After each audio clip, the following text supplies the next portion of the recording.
My name is Claire Donovan. I'm 34 years old, and the afternoon my daughter was born, my husband stood over me on an empty beach and demanded $200,000.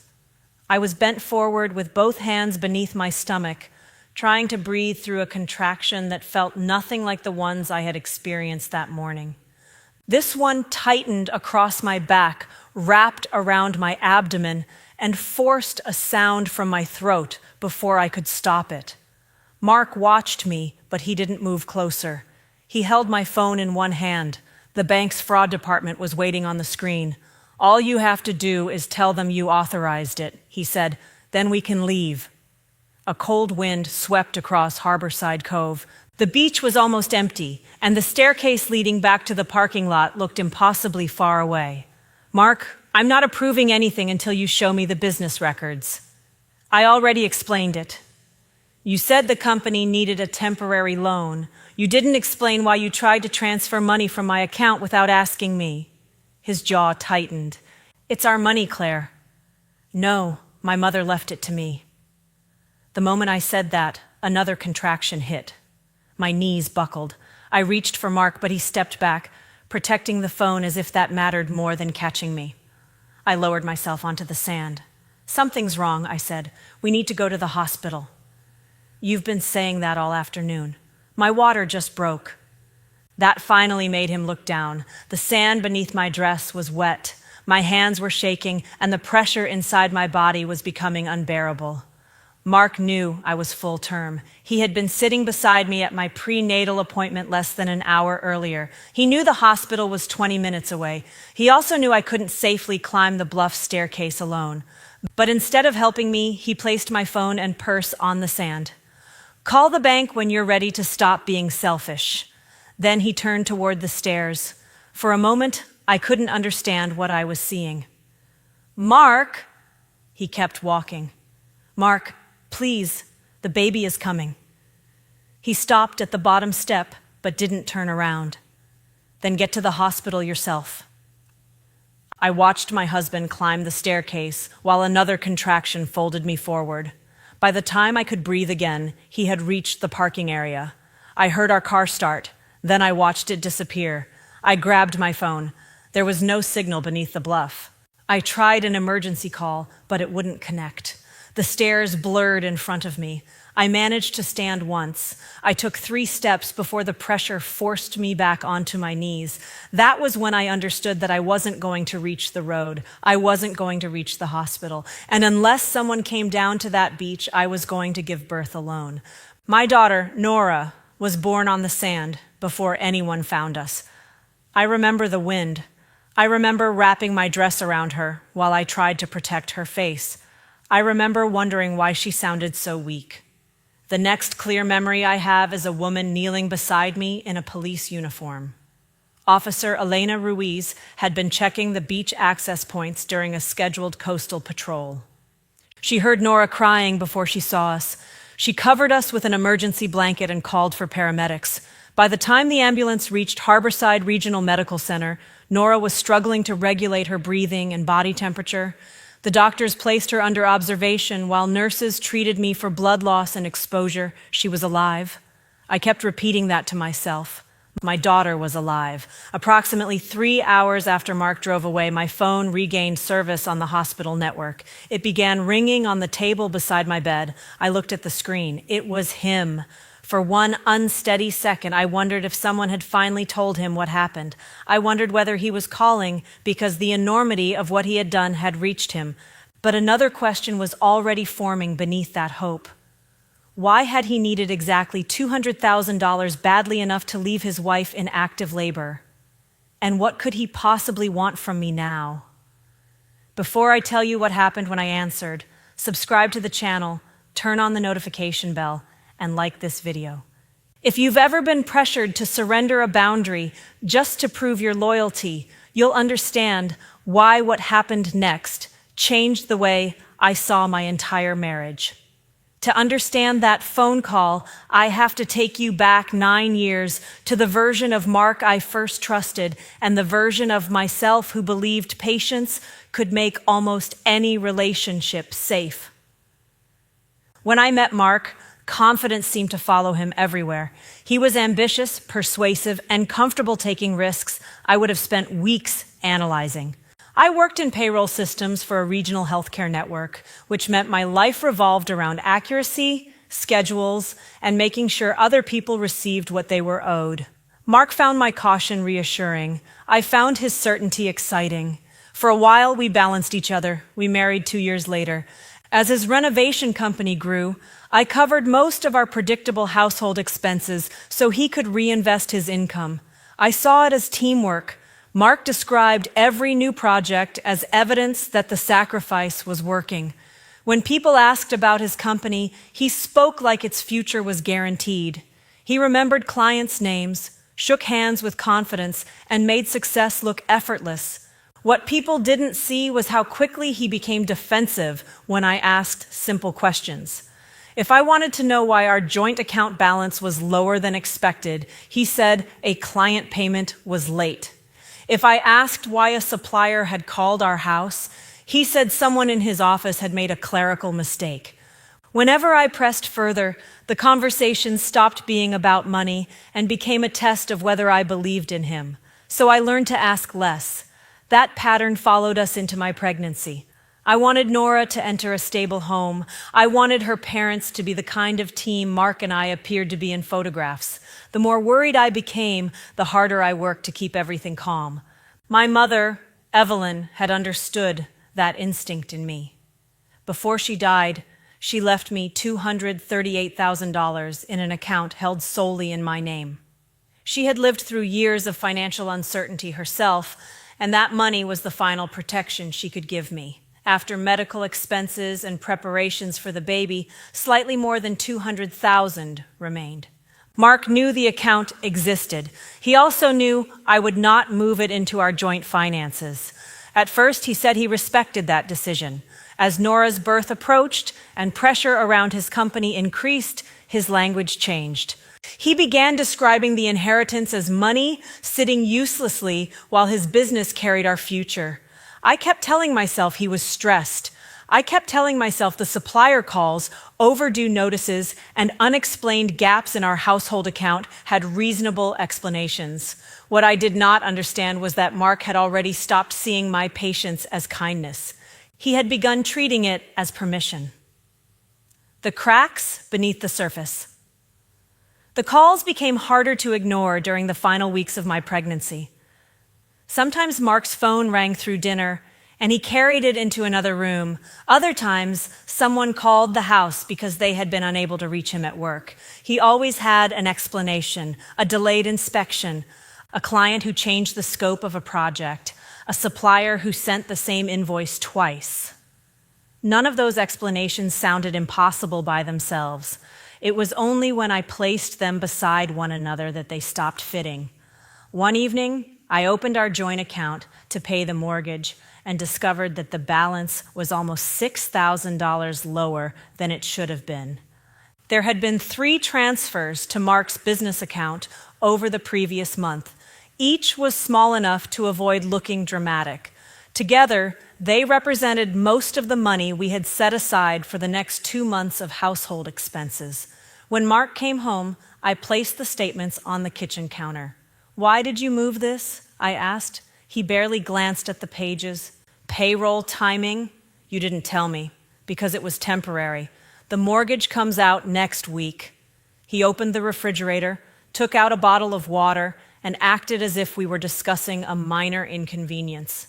"I'll replace it before then." "With what money?" That was the question that changed his expression. "Do you really think I would let us lose the house?" "That isn't what I asked." "No, you asked me to prove that I'm capable of taking care of my own family." Within seconds, I was defending my tone instead of receiving an answer. It was what Mark did whenever the facts moved too close to something he wanted hidden. He turned the question into an accusation against him, then waited for me to repair the emotional damage. I normally did. That night, I didn't apologize.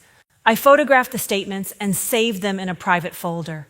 It was a small act, but it marked the first time I kept evidence because I no longer trusted his explanation. My sister noticed the change in me before I admitted it to myself. Julia and I had once spoken almost every day. After I married Mark, our calls became less frequent. He never directly told me to cut her off.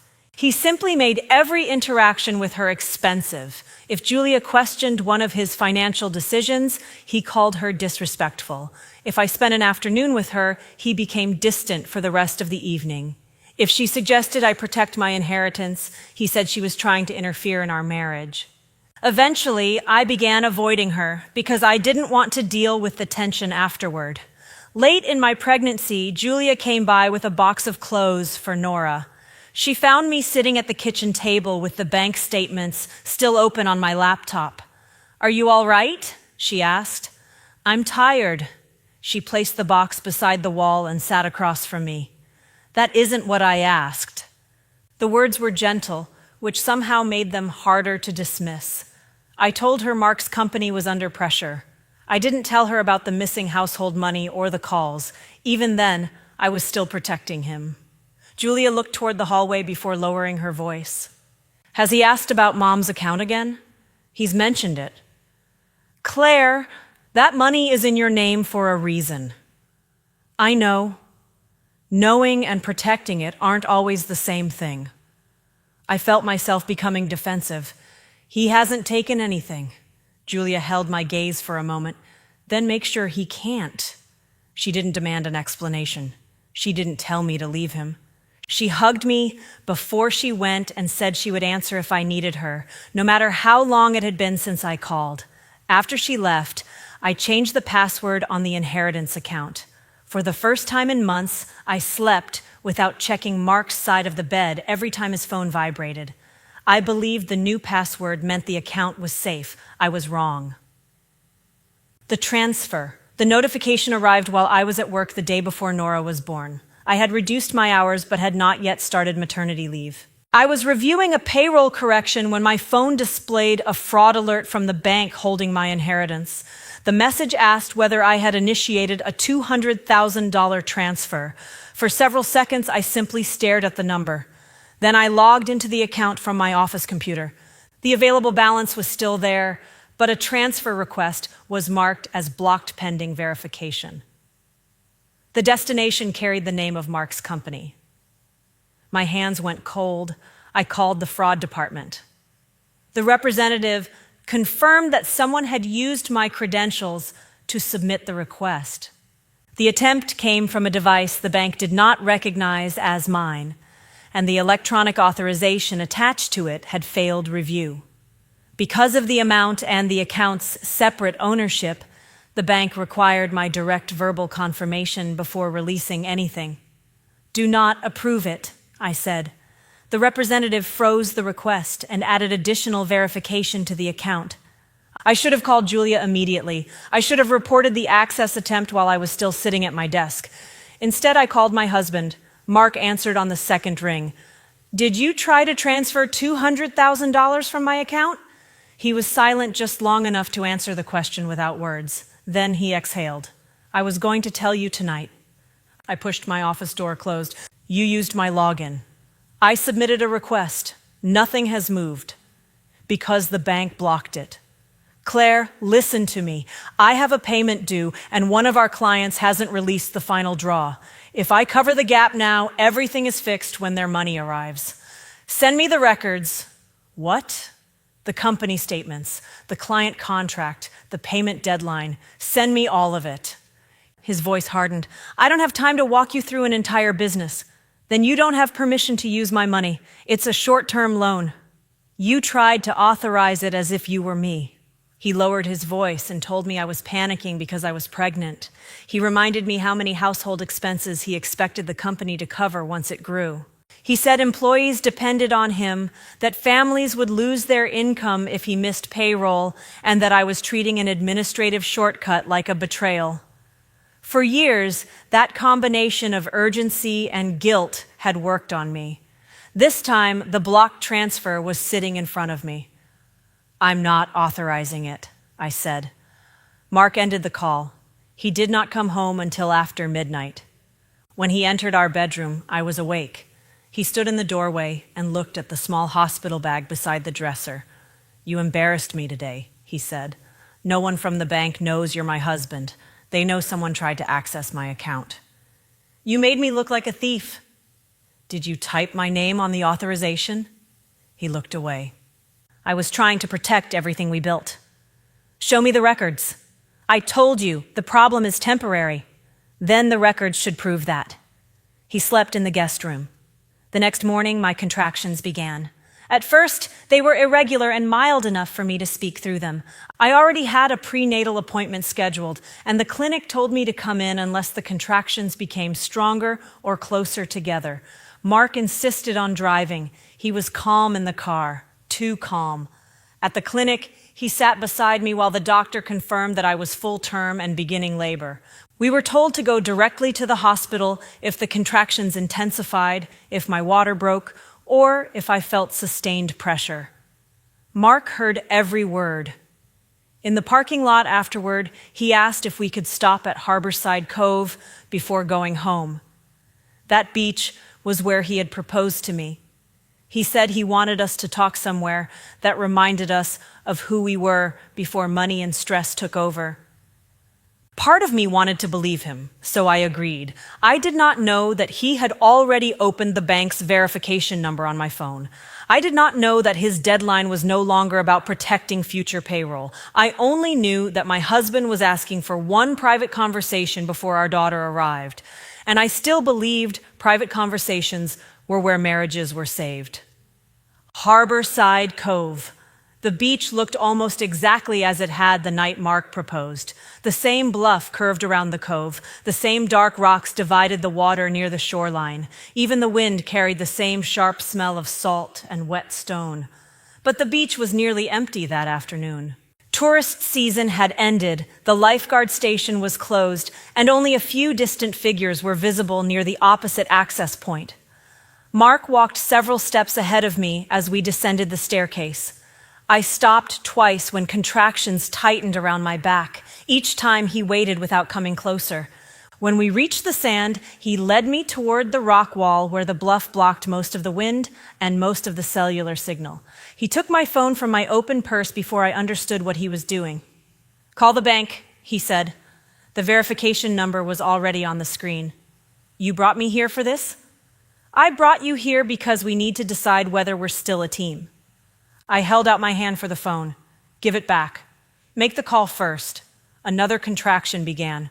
I turned away from him and concentrated on breathing until the pressure eased.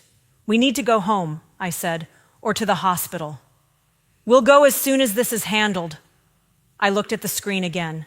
$200,000, almost everything my mother had left me, almost the entire reserve I had promised myself would protect Nora if our lives ever changed without warning. "Show me the business account." "We have been over this." "No, you've given me explanations. I'm asking for evidence." "I have employees waiting to be paid." "Then show me payroll." "Suppliers will stop every active project." "Show me their invoices." He stared at me. "You think you understand my company because you process payroll in a hospital office? I understand that you tried to move my money without permission." The confidence he showed clients disappeared. What replaced it was colder and more familiar, the expression he wore when he had decided that resistance was disrespect. "Your mother left that money so you would be secure," he said. "What do you think happens to your security if my company collapses?" "I don't know, because you refuse to tell me what is happening." "What's happening is that my wife is willing to destroy everything over a technicality." "My consent is not a technicality." The words surprised both of us. For years, I had tried to make boundaries sound soft enough that Mark would not feel challenged by them. That afternoon, I had no softer version left. The next contraction forced me to bend forward. I pressed one hand beneath my stomach and reached for him with the other. He stepped back. You already know what followed. My water broke. I told him the baby was coming. He placed my phone and purse on the sand, told me to contact the bank when I was ready to stop being selfish, and walked toward the bluff. I pleaded with him to take me to the hospital. He told me to get there myself. Then he drove away. For the first few moments after the car disappeared, I remained focused on the wrong problem. I kept thinking there had to be a way to make him turn around. I called him twice. Neither call connected. I sent a message that remained undelivered. Then another contraction came, stronger than the others, and my body made the decision for me. Mark was no longer the person I needed to convince. I needed help. I held my phone above my head and moved toward the open shoreline, searching for a signal. The screen changed from no service to a single bar and back again before I could complete a call. The staircase was perhaps 100 yards away. On an ordinary day, it would have taken only a few minutes to reach it. I stood and took 3 steps. The pressure dropped lower. My legs stopped cooperating, and I fell to one knee. I remember looking toward the top of the bluff and seeing the railing outlined against the sky. It appeared close enough to touch and impossibly far away at the same time. There was no one near the stairs. The distant people on the opposite side of the beach were gone. I opened the emergency call screen again and pressed the button repeatedly. The call failed. My training at work had taught me how to remain calm while other people panicked. I could rebuild a payroll schedule after a system failure. I could trace an incorrect deduction across thousands of employee records. None of that prepared me to deliver my own child on wet sand. I tried to remember what the childbirth instructor had taught us. Mark had attended that class. He had practiced timing contractions and promised he would stay beside me through every one. Now I used those instructions alone. I placed my purse beneath my shoulder, removed the light cardigan I had worn to the appointment, and spread it over the driest patch of sand I could reach. The contractions no longer had clear beginnings and endings. There was only pressure, breath, and the sound of the ocean moving in and out as if nothing unusual were happening. I called for help until my throat hurt. No one answered. When I felt Nora beginning to emerge, terror nearly took over. I wanted to close my eyes. I wanted someone else to become responsible, but there was no one else. I kept one hand ready beneath her. I pushed when my body forced me to push. I spoke to her even though I could barely hear myself over the wind. Then she was there, small, slippery, shockingly still for one endless second. I cleared her face with the cleanest corner of my cardigan and rubbed her back. "Please," I whispered. "Please, Nora." Her first cry was thin, but it was a cry. The relief almost made me collapse.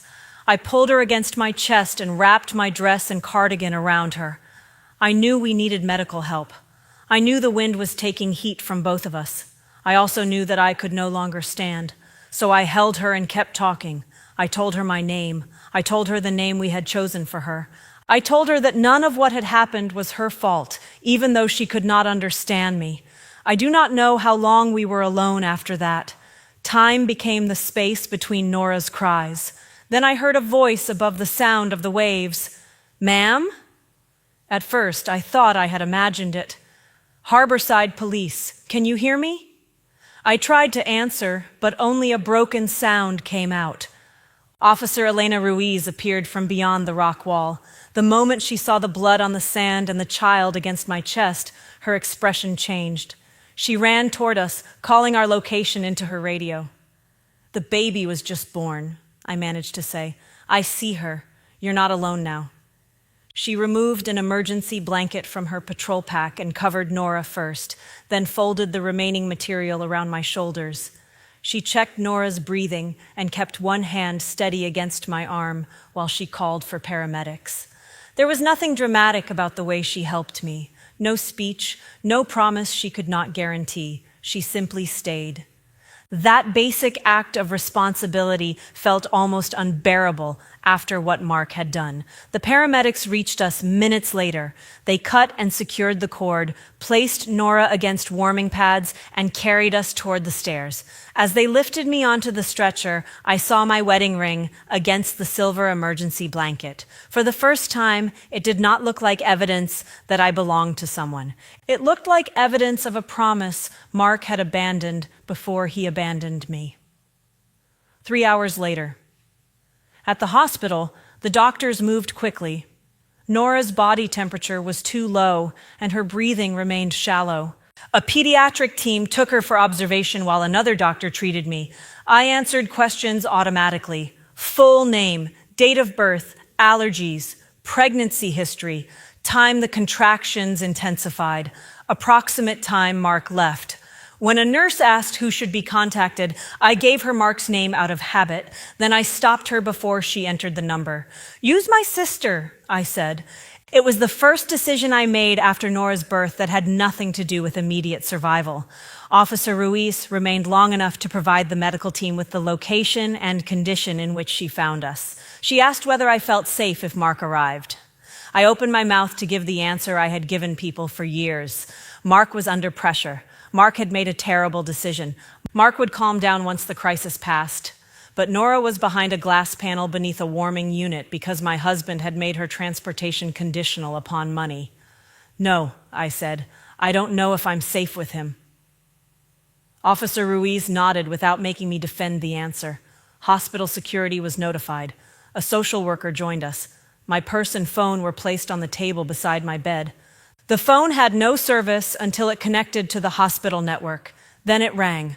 We had reached the moment where my opening began. Mark's name filled the screen. Officer Ruiz was standing near the foot of my bed.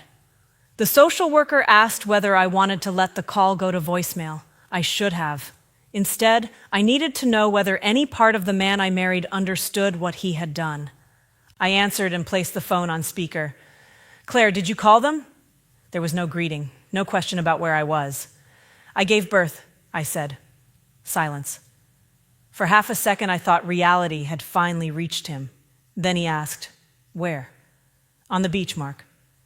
Another silence followed, longer this time. Is the baby okay? It was the first appropriate question he had asked, but even before I answered, he continued, because I need you to listen. The bank closes the verification file tonight. If you tell them the transfer was authorized, I can fix everything before anyone. Nora is under observation because she was cold and having trouble breathing. I didn't know it was going to happen that fast. You knew my water broke. You could have called an ambulance.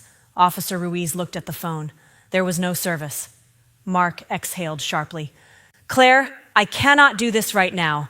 I have employees who will not get paid because you're refusing to make one phone call.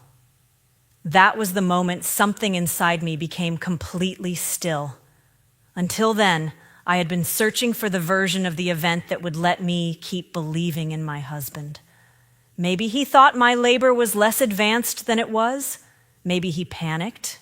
Maybe he intended to drive around the block and return. His call removed those possibilities. He had left me to force an authorization. 3 hours later, after I had delivered our daughter alone, he was still trying to finish the same act of coercion. I am not authorizing the transfer, I said. Then whatever happens to the company is on you.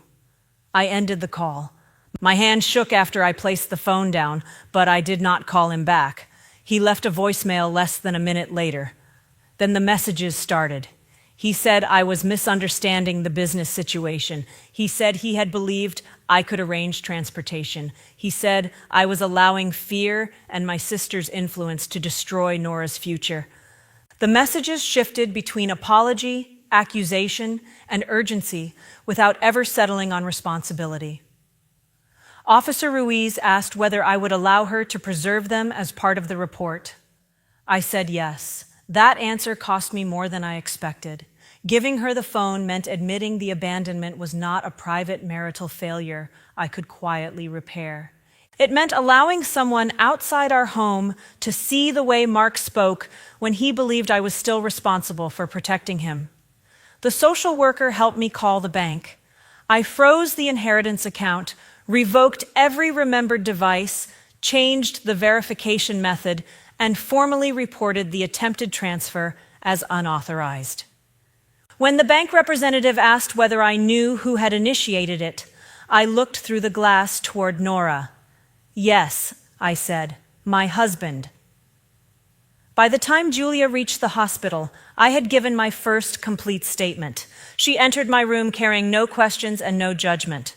She crossed directly to the bed and wrapped her arms around me. I had imagined that if my marriage ever broke apart, I would feel only panic. Instead, when my sister held me, I felt relief. That frightened me almost as much as everything else. "I should have called you sooner," I said. Julia pulled back enough to look at me. "You called me now." "He left us there because I wouldn't give him the money." Her face tightened, but she kept her voice level. "What do you need?" It was a simple question. Mark had spent years telling me what loyalty required. Julia asked what safety required. "I don't want to go home with him." "Then you won't. I don't know what happens next. You don't have to know tonight." She sat beside me until a nurse brought Nora back. My daughter was wrapped in a hospital blanket, her breathing steadier, her skin warm against mine. Julia touched one finger to Nora's hand and began to cry. I cried with her, not only because Nora had survived, but because I finally understood how close I had come to losing everything while still trying to be reasonable enough for Mark. That night, I removed my wedding ring. I did not throw it away. I placed it inside the small plastic belongings bag the hospital had given me and sealed the top. I was not ready to decide what the marriage meant, but I was ready to stop wearing its promise as if Mark had kept his side of it. What the money was hiding Nora remained under observation until the doctors were satisfied that the cold exposure and breathing difficulty had caused no lasting damage. Julia stayed with us. She handled meals, made calls when I asked, and remained silent when I needed silence. She never told me what decision to make about Mark. That restraint mattered. I had spent years inside a relationship where help came with conditions. Julia's support reminded me that protection did not have to become control. The bank investigation began before I left the hospital. The first finding was simple. The transfer request had not come from any device associated with me. The login originated from a computer used at Mark's company. The destination was Donovan Coastal Renovations. The electronic authorization carried my typed name, but its timestamp and device record showed that I had not submitted it. The bank's fraud investigator asked if Mark ever had access to my credentials. I remembered an old password manager on our home computer. I remembered Mark standing behind me months earlier while I checked the account. I remembered all the small moments I had dismissed because suspicion felt more dangerous than trust. "He could have found them," I said, but I never gave him permission to use them. The bank kept the transfer frozen and referred the attempted access for further investigation. I thought that would be the worst financial truth we discovered. It was only the beginning. 2 of Mark's clients had already questioned where their project deposits had gone. Once the attempted transfer connected his personal crisis to the company's accounts, investigators examined the timing more closely. The pattern was not complicated. That was what made it so difficult to excuse. Mark had taken deposits from newer renovation projects and used them to finish older jobs. When those jobs exceeded their budgets, he used additional client money to cover suppliers, payroll, and expenses that should have been paid from separate project funds. He kept promising himself the next large payment would restore the balance. Instead, every new project deepened the shortage. By the week Nora was born, approximately $184,000 in client funds could not be matched to their intended work. Payroll, supplier demands, banking fees, and overdue obligations raised the immediate amount he needed to almost exactly $200,000. My inheritance was not going to finance an opportunity. It was going to conceal a hole. If the transfer had succeeded, Mark could have replaced the missing project money long enough to survive the first review. He would then have described the repayment to my account as another temporary delay. Nothing would have been fixed. The crisis would simply have become mine. I sat at Julia's dining table with copies of the preliminary records spread in front of me. Nora slept in a bassinet nearby. For the first time, I could see our marriage as a financial system rather than a series of isolated arguments. My reliable salary had covered the mortgage, insurance, utilities, and groceries. The joint account transfers had supported Mark's company. My willingness to avoid conflict had given him time to move money without explanation. And when those sources were no longer enough, he had reached for the inheritance. He had not considered it theft because he believed my resources existed to protect him from consequences. I had helped teach him that belief every time I accepted an explanation I knew was incomplete. That realization tempted me towards self-blame. Julia stopped me. You trusting your husband did not authorize him to steal from you. I saw signs. Seeing signs is not the same as knowing the truth. I kept making it easier for him. You tried to preserve your marriage. He used that effort against you. Those are not equal choices. I looked toward Nora. What if I had made the call? You didn't. That became the fact I returned to whenever fear tried to rewrite the past. I had refused. The refusal had cost me the marriage I thought I possessed. It had also preserved the means to build a safe life without him. The story Mark needed everyone to believe. Mark did not accept the loss of control quietly. He began by sending apologies that avoided naming what he had done. He regretted that the afternoon had become so emotional. He was sorry I had felt abandoned. He wished we had both handled the pressure differently. Every message divided responsibility between us. When I did not respond, the tone changed. He told mutual acquaintances that we had argued on the beach and that I refused to return to the car. He claimed he believed I had called for transportation. He said he drove away only because I told him I wanted space. None of that was true, but it sounded ordinary enough to people who could not imagine a husband knowingly leaving his wife during labor. That was the advantage Mark had always relied upon. His version of events was easier to accept than the truth. One person sent me a message encouraging me not to destroy a family over a terrible misunderstanding. Another reminded me that new parents often made irrational decisions under stress. I read those messages at 3 a.m. while feeding Nora. For a few minutes, they worked. I wondered whether I had described the incident too harshly. I wondered whether the police report would permanently damage Nora's chance to know her father. I wondered whether protecting my daughter now might somehow hurt her later. Then Nora shifted against me, warm and breathing steadily, and I remembered her first weak cry on the sand. Mark had heard the doctor's instructions. He had seen my water break. He had heard me tell him the baby was coming. He had still made help conditional upon money. Those facts did not become less true because other people found them uncomfortable. Mark's attorney later repeated a more polished version of the same account. Mark believed I was in early labor. He left my phone and purse so I could call for assistance. He assumed I could use a rideshare service. He did not understand the cellular limitations at the Cove.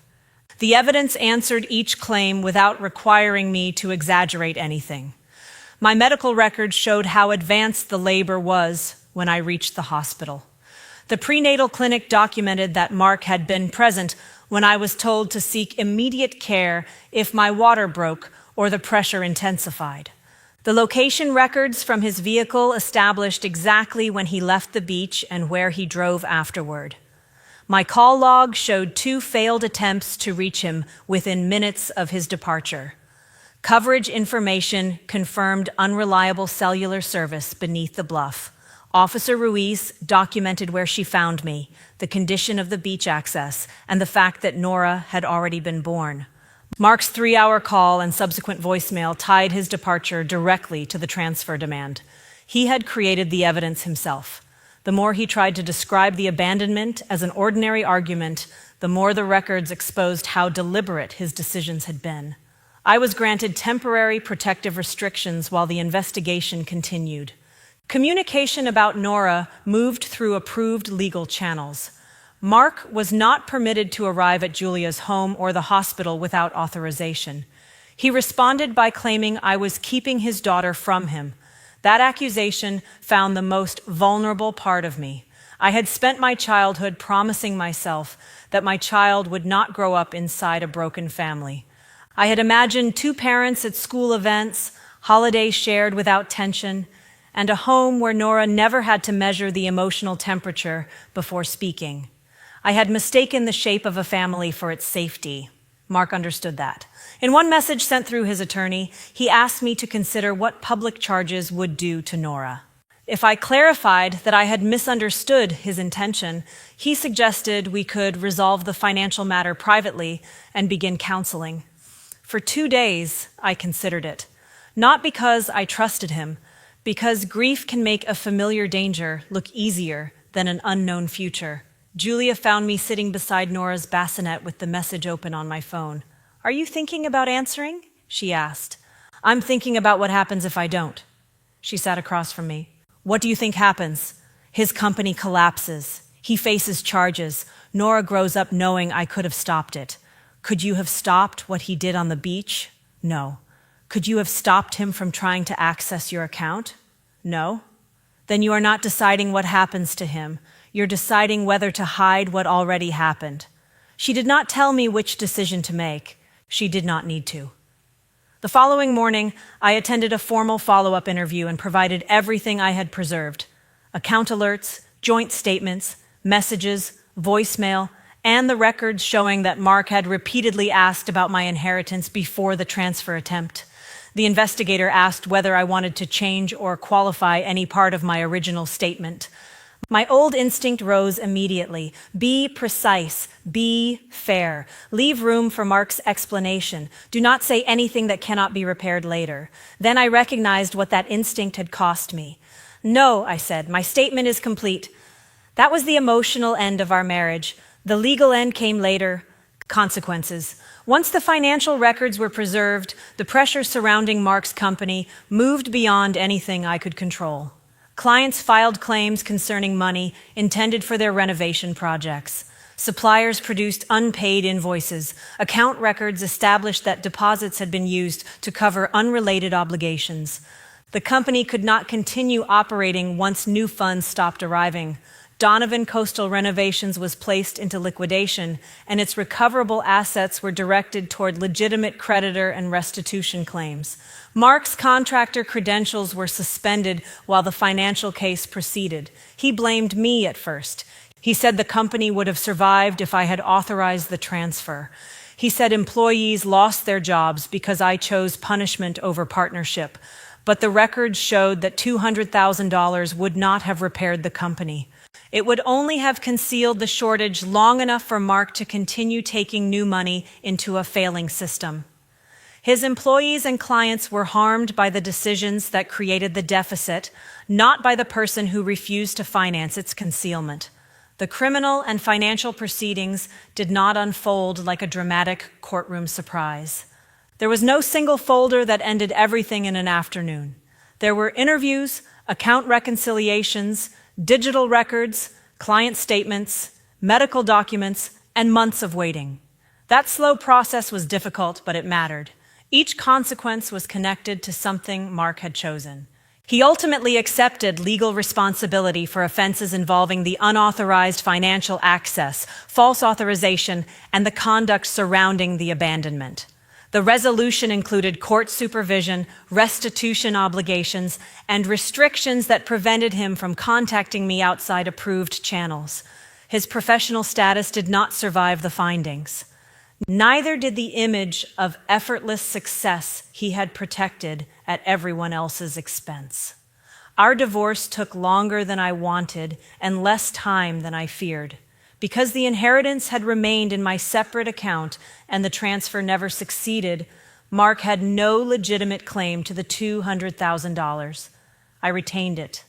For months, seeing the balance made me think of the bank screen on the beach. Eventually, that changed.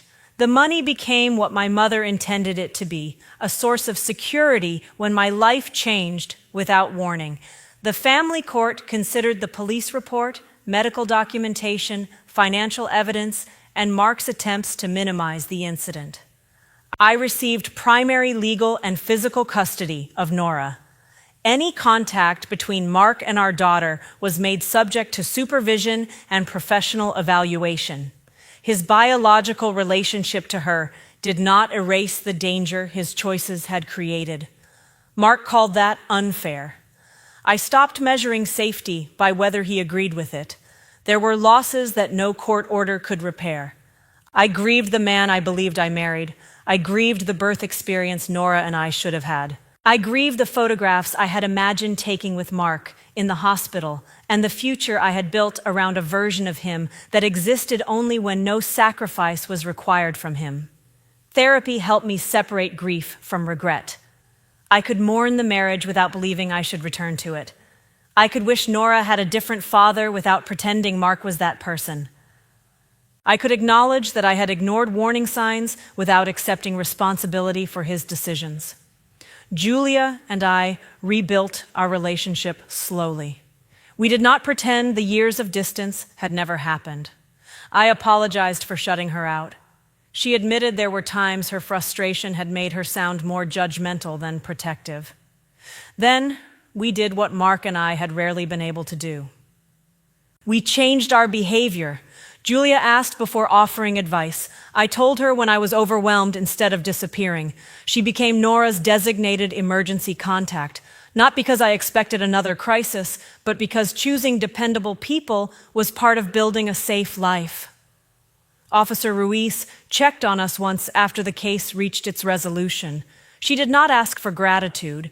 She only wanted to know that Nora had recovered. I told her Nora was healthy. I also told her I had kept the emergency blanket. She smiled and said she was glad it no longer needed to be used. 1 year later, by Nora's first birthday, we were living in a quiet home near Julia. It was not the future I had imagined while I was pregnant. It was safer. Nora had no lasting physical effects from the circumstances of her birth. She was curious, loud, and determined to pull herself upright using any piece of furniture within reach. Every milestone reminded me how close I had come to allowing someone else's definition of loyalty to determine whether she survived. I still experienced moments when the past returned without warning. The sound of tires on gravel could take me back to Mark's car leaving the bluff. A failed phone call could make my chest tighten. Cold wind against my face sometimes brought back the sensation of holding Nora beneath my dress while waiting for help. Recovery did not erase those memories. It gave them somewhere to go. On the morning of Nora's birthday, I opened the memory box I had begun for her. Inside were her hospital bracelet, the first photograph Julia took after she was stable, a copy of the birth announcement, and the silver emergency blanket Officer Ruiz wrapped around us. The blanket had been cleaned and carefully folded. To anyone else, it looked like an ordinary piece of emergency material. To me, it represented the moment responsibility returned to the world. A stranger had found us and stayed. My sister had answered when I called. Doctors and nurses had cared for Nora without asking whether I deserved their help. Safety had never required me to surrender $200,000. It had required me to stop trusting the person who made help conditional. I added a photograph from Nora's birthday to the box. Julia stood beside me, and Nora was between us with cake across both hands. Behind us were the people who had shown up consistently during the year after her birth. My wedding ring was not in the box. I had stored it elsewhere with the documents from the divorce. It belonged to the record of a relationship that ended, not to the story of Nora's survival. For a long time, I believed keeping a family together was the highest form of love. Now I understand that love without safety is only a promise someone can use against you. Mark's decisions destroyed the family image I had worked so hard to preserve. But they did not destroy my daughter's future. They did not take my mother's final protection from me. And they did not leave me alone forever on that beach. Nora will grow up knowing that boundaries are not betrayals. She will know that asking for evidence is not cruelty, that love does not require financial obedience, and that a person who abandons you does not get to define your worth. The day she was born, I thought my refusal had cost me everything. 1 year later, I finally understood what it saved.